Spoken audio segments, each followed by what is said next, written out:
Tired of being tired? I get it. Well, you are in exactly the right place. In this explainer, we're going to break down the science and, more importantly, the super simple habits you can start using to totally transform your sleep, starting as soon as tonight. So let me just ask you straight up. Did you sleep well last night? If the answer is no, you know that feeling, right? You're dragging, you're lethargic, maybe even a little down. It can throw your whole day off, messing with your focus, your mood, everything. But the good news is it really doesn't have to be that way. So first up, why is sleep so incredibly important? I mean, it's way more than just not feeling tired. What's actually happening during those hours has some pretty profound effects on your physical and your mental health. I mean, just look at the difference here. It's night and day, literally. When you get enough quality rest, you get better focus, your body heals itself, your immune system is stronger, and even your appetite stays in check. But when you don't, well, you're looking at a much higher risk for things like type 2 diabetes, heart disease, even links to depression. The takeaway here is so clear. Sleep isn't a luxury. It's a fundamental pillar of our health.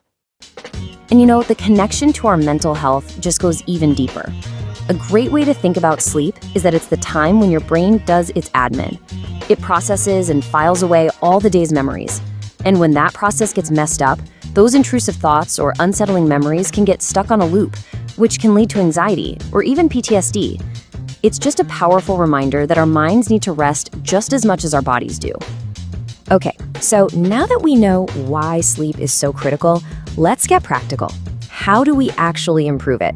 We're going to start with your sleep-boosting toolkit, and you might be surprised to hear that one of your most powerful tools is actually what's on your plate. It really comes down to a simple 3-step process. So, step 1. That old piece of advice about warm milk before bed, it's totally legit.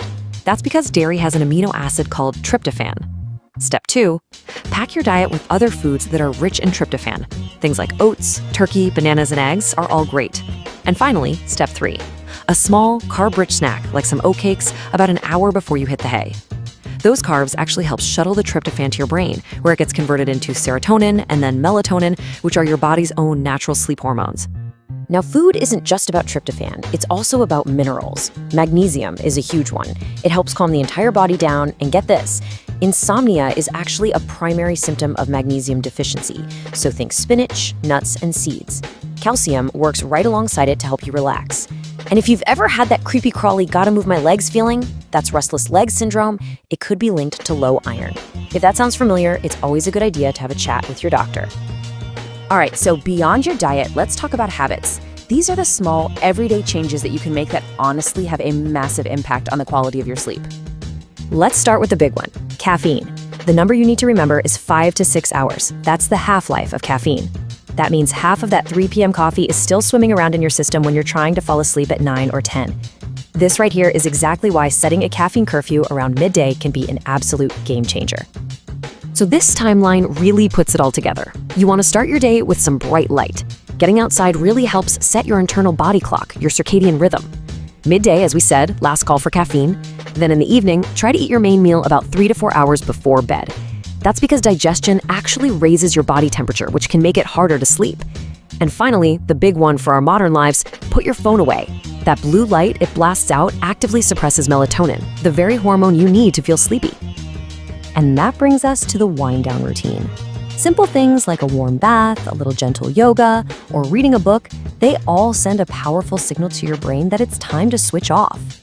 Keeping your bedroom cool also helps a lot, because a drop in your core body temperature is one of the key biological triggers for sleep. But the single most important habit on this list, consistency.